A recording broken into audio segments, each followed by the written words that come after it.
Bonsoir à tous, ça y est, fin de la première manche au championnat d'Europe des nations en Irlande, sur la rivière Bann, donc en Irlande du Nord. On vous a publié sur le site les résultats. On va essayer de les analyser un petit peu plus en détail avec Jean-François, un peu les conclusions techniques, tactiques, et puis les options de chacun pour demain, les pronostics. Mais en tout cas, pour l'instant, là, qu'est-ce qu'on a en haut de la feuille, là, ici, vous voyez, l'équipe de France, Jean-François. Oui. L'équipe de France est en tête. Que tu avais pronostiqué hier. Il faut le dire, il faut le dire. C'était pas trop difficile, une pêche comme ça, de gardons, etc. Ils étaient quand même dans les favoris. Alors par contre, il y a quelques surprises. On va commencer aussi par ça. Les Anglais et les Belges. Alors les Anglais, 10e et les Belges, 14e sur 17 à l'issue de cette première journée. Ça, c'est quand même une grosse surprise. Oui, c'est une grosse surprise. Pour les Belges, je pensais que sur les gardons... Oui, quand même, une pêche de gardon 14e. Il y a des pêcheurs belges, même à des ailes qui n'ont pas réussi. Luc Tige, qui a été champion du monde en Belgique, individuel et par équipe, il tombe à une aile et il fait 10e du secteur, quoi. Donc il y a eu quelque chose qui n'a pas fonctionné côté belge. Eric fait dernier. Oui, Eric Divintu. Bon, lui, il avait une place très difficile, mais quand même dernier du secteur. Et un autre 16e. Ouais, il va falloir qu'on discute un petit peu avec nos amis belges demain pour essayer de percer les raisons tactiques ou techniques, parce que c'est quand même pas normal. Les Anglais, c'est pareil. On a Alan Scotthorne qui est quand même le plus grand champion, le plus titré. Ils ont un 15 et un 16, Nico. Oui, Alan, je crois qu'il doit faire 16 ou 15, je sais pas, je me souviens plus lequel des deux, mais c'est terrible, quoi. On les attend pas là. Bon. Raison s'en sort pas mal. Oui, sur son secteur A, il s'en tire plutôt pas mal, il était en plein milieu. Bon, les Français en tête. Alors les deuxièmes, les Pays-Bas, et troisième, les Polonais. C'est pareil, on les avait mis hier dans les outsiders, que ce soit les Hollandais ou les Polonais. Encore une fois, les Polonais, je répète, dans les pays de l'Est, ce sont les pêcheurs les plus techniques, ceux qui savent le plus manier les pêches fouillis, vers de vase, les petits hameçons, les bas de ligne fin. Donc c'est vraiment pas trop une surprise. Les Hollandais, belle performance des Hollandais. Parce que dans le secteur B, ils tapent l'une des fameuses places où on s'est entraîné les Français le dernier jour, qui était super difficile. Et le gars, il fait 6e quand même. Ouais, d'ailleurs, Yann, avant la manche, il était désespéré. Il a désespéré.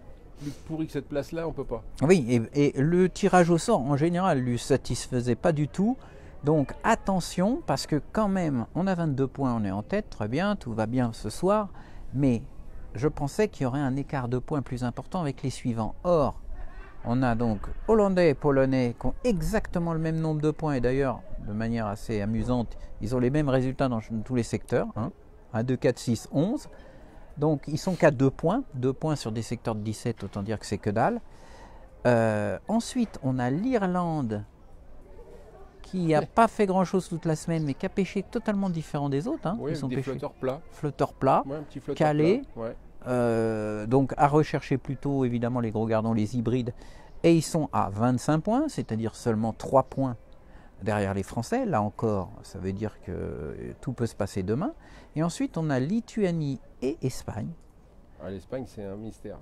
Oui, l'Espagne qui, sur ce genre de pêche, d'habitude, n'est pas très à l'aise. Alors, ils ont fait quelques beaux poissons. Est-ce qu'ils réussiront à refaire le coup demain? Moi, Lituanie, Espagne, j'ai moins peur. Mais par contre, Hollande, Pologne, Irlande, c'est 3 équipes qui sont dangereuses. J'aurais dit la même chose que bon, il y a quelques années, j'aurais dit la même chose que toi. Bon, c'est un pays, il vient là par hasard. Mais on a eu des surprises ces dernières années avec des Ukrainiens au FIDER qui ont... Tu parles des Lituaniens? Oui, je me dis... Oui, surtout qu'ils ont des résultats assez réguliers. Si on regarde, ils ont fait 2, 4, 5, 5, 10.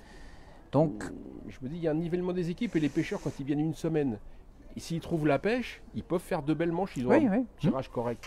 Oui. Enfin bon, moi, là, pour demain, parce qu'il faut voir maintenant les tirages au sort qu'on a eu aujourd'hui. Aujourd'hui, la France a eu des bons tirages. Le secteur A, c'était un bon tirage. Le secteur B, c'était plutôt un bon tirage, etc. On a eu notre aile. Oui. Les Hollandais, on a eu notre aile. Disent qu'on a fait notre meilleur tirage. Les Hollandais, ils ont eu aussi leur aile. Il n'y a qu'une nation qui n'a pas eu d'aile. Sur les 4 premières, c'est les Polonais. Donc demain, on est certain que les Polonais vont avoir une aile. Donc demain, les Polonais, ils peuvent avoir un très bon tirage. Oui, ou il y a des ailes qui ne sont pas bonnes. Il y a quelques ailes qui ne sont pas bonnes. Mais si j'avais une équipe dont je me méfierais le plus, moi, ce sont les Polonais. C'est bon, on verra, on en reparlera demain. En tout cas, demain, ça veut dire que c'est encore très ouvert entre 4-5 nations, dans tous les cas. Il n'y a vraiment rien de joué. Du point de vue comptable, on peut même dire 6 nations. Oui, mais oui. Après, il y a des sur le point de vue comptable, je suis 40 d'accord. points, c'est fini. 40 points, ça va être très difficile. Non. Les Italiens, les Tchèques, les Slovènes, les Anglais, tout ça, pour moi, ils ne peuvent pas postuler à une médaille. Mais bon, en tout cas, ça promet une belle bataille demain. Alors, on va analyser un petit peu secteur par secteur les résultats des Français et autres. Donc, le secteur A, on l'a suivi à la pesée. Bravo à l'Écossais. Bon, alors, le pauvre, malheureusement, c'est le seul de l'équipe parce que les Écossais, ils sont avant-derniers. Et si on regarde, il y en a un qui gagne le secteur, donc le fameux James Dorman, et bravo encore une fois à lui. Mais après, ils font 13, 15, 17, 17. Donc il était un peu... pas tout dit aux autres, hein, mais il va être viré, je ne sais pas, mais en tout cas, il a fait une très belle pêche. Oui. 8007, c'est le plus gros score de toute façon du championnat. Des gros gardons, on l'a dit, une amorce noire, une pêche à Calais, avec plutôt d'asticots bronze et caster à l'hameçon plutôt que verre de vase. Alors, Stéphane Linder, il fait deuxième, donc c'est un très bon résultat. Il était un petit peu déçu quand même, forcément. C'est normal. Il y a plusieurs raisons qui peuvent expliquer ce résultat. La déception, déjà, il tombe à côté d'un Écossais, il doit se dire, bon, je me mets à sa place. Ouais. Il a là, sur les 3 peut-être meilleures places du parcours, c'est normal qu'il soit déçu. C'est normal, c'est un champion, il veut toujours gagner. Bon, après... Si on analyse d'un point de vue purement stratégique, tactique, c'est vrai que bon, les Français, ils ont tous fait un tapis de terre de Somme, amorce avec èche à la coupelle par-dessus. Donc ça veut dire qu'ils ont privilégié le nombre de touches plutôt que la taille des poissons. Ça se voit dans le résultat. Ça se voit dans le nombre de poissons qu'ils ont pris. Stéphane Linder, il a 80 poissons, c'est le plus grand nombre dans ce secteur. Donc ils n'ont pas cherché à trier, ils ont cherché à avoir de la touche, c'était tout à fait logique et ça a payé puisqu'ils sont en tête. Mais dans le cas de Stéphane, c'est vrai que du coup ça a fixé un petit peu les petits poissons sur l'as et ça a laissé passer les plus beaux pour l'Écossais au numéro 2. Bon. Ensuite, on a le secteur B où était Maxime Duchesne. Alors Maxime, il fait lui aussi le plus grand nombre de poissons du secteur, 46 poissons. 4e, rien à dire. Bon, il est battu à sa gauche par l'Espagnol, qui a fait un bel hybride de 800 grammes, 1 kg. On était derrière, on vous l'a fait vivre d'ailleurs, il a pris ce poisson. Mais quand même, il a une pêche. Hein. Si on lui enlève ses 800 points, il a quand même encore 800 points. Donc il joue avec Maxime Duchesne au niveau du reste des prises. Donc là aussi, bien joué. Le Polonais gagne le secteur à l'avant-aile, au 16. Donc, en tout cas, Maxime a fait une belle pêche.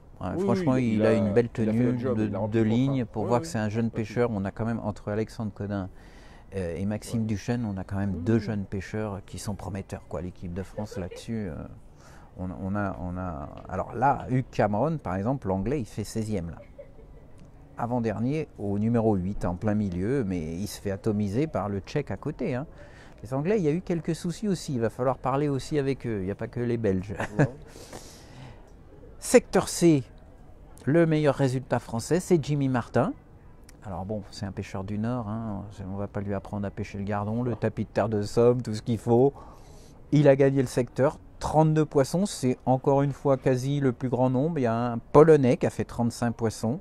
Mais sinon, ils ont à peu près le même nombre. La souffrance, le score. 1200. Les scores, ce secteur-là, le secteur C, le secteur B, le secteur C, le secteur D, c'est vraiment minable les pêches. Hein, puisque en dessous de 1000 points, il y a la majorité des pêcheurs qui n'ont pas 1000 points. C'est vraiment très difficile. Donc, le Lituanien fait 2e, l'Italien 3e dans ce secteur et le Polonais 4e. Donc pour moi, encore une fois, attention aux Polonais demain. Les Hollandais, il va falloir les suivre évidemment, mais attention en particulier aux Polonais. Secteur D. Alors secteur D, on est un peu déçu de la 9e place de Stéphane parce que il était quand même au contact. Il avait eu un démarrage difficile d'après les coachs. Oui. Nous, on n'était pas là, donc on n'a pas pu suivre. Mais quand on est passé... Bon, la pêche s'était durcie, il avait refait un peu son retard. Il termine 9e avec 776 points et 18 poissons, donc vraiment une pêche très difficile. Toute la fin, il n'y a pas eu de touche dans ce secteur. On y a fait un passage rapide dans ce secteur, donc je ne sais pas trop ce qui s'est passé, il faudra en discuter avec lui. Ouais, il y a le Hongrois par exemple qui est devant. Lui, je sais qu'il a attrapé, puisque c'était celui qui était à côté d'Alan Scotthorne. Au coulissant, il a attrapé un beau gardon qui faisait 200-300 grammes. Donc forcément, dans ce secteur, tu as attrapé un poisson de 200-300 grammes. Encore une fois, c'est des scores en dessous de 1000 points pour la majorité. Ça aide bien. Donc Scotthorne, il prend 15 points sur ce secteur. Voilà, ça se joue à pas grand-chose. Il faut un poisson un peu plus gros, un truc comme ça, et tout de suite, ça... C'est pour ça que demain, il n'y a rien de fait, quoi. Sauf que les Français, quand même, avec leur option de terre de somme et de petits poissons, ils assurent quand même un nombre de poissons. Donc, voilà. Les ils pêches... misent pas comme il y a un Hollandais qui a fait 6 poissons. Oui, bon, alors c'est justement le dernier secteur, le secteur E. Alors là, le Hollandais, il atomise tout le monde, 4003. Sur le papier, tu te dis incroyable, mais il n'a que 6 poissons. 700 grammes par poisson, donc c'est des beaux poissons. Ah, c'est que des hybrides, quoi. Voilà. Là, il n'y a pas d'autres poissons. Et il est au numéro 3. On voit que, par exemple, dans le secteur E, il faut tomber dans les petits numéros. Hein. Le 2, le 3, le 4 font 1, 2, 3. Donc, alors, je ne sais pas ce qu'il a fait là. Hein. C'était un Italien, pourtant. Les Italiens, ils sont passés à côté de leur... Enfin, ils sont pas... Là, quand même, quand on voit le 2, le 3, le 4 qui font 1, 2, 3... et que là, il termine 13e, il y a un problème. Dans ce secteur, c'était Alexandre Codin. Alexandre, il a réussi à faire 2 beaux poissons, gardons et 2 gardons, un de 300, un de 150, 200. Après, il a fait des petits poissons, des goujons, des petites perches, des machins comme ça. Il lui a manqué sûrement de faire quelques beaux poissons sur la fin. Parce que sur la fin, la pêche était très dure, mais il y a eu quelques jolis poissons pris de ci, de là. En particulier, là, dans ces numéros, là, le 15, le 17, voilà, dans la partie amont, il était au 13. Et effectivement, à deux places, le Lituanien, on est passé le voir. Il a eu un passage, il a fait 3-4 beaux poissons, des beaux poissons. Après, ça s'est éteint aussi, mais il a eu cette chance de prendre ces poissons. Voilà, sur la fin, je pense que les Français ont dû perdre quand même quelques points sur la fin. Que ce soit Stéphane Potelet, Stéphane Linder, il fait 2e. Mais oui, mais il m'a dit qu'il a perdu des poissons sur la fin. L'Écossais, il est quand même assez largement devant.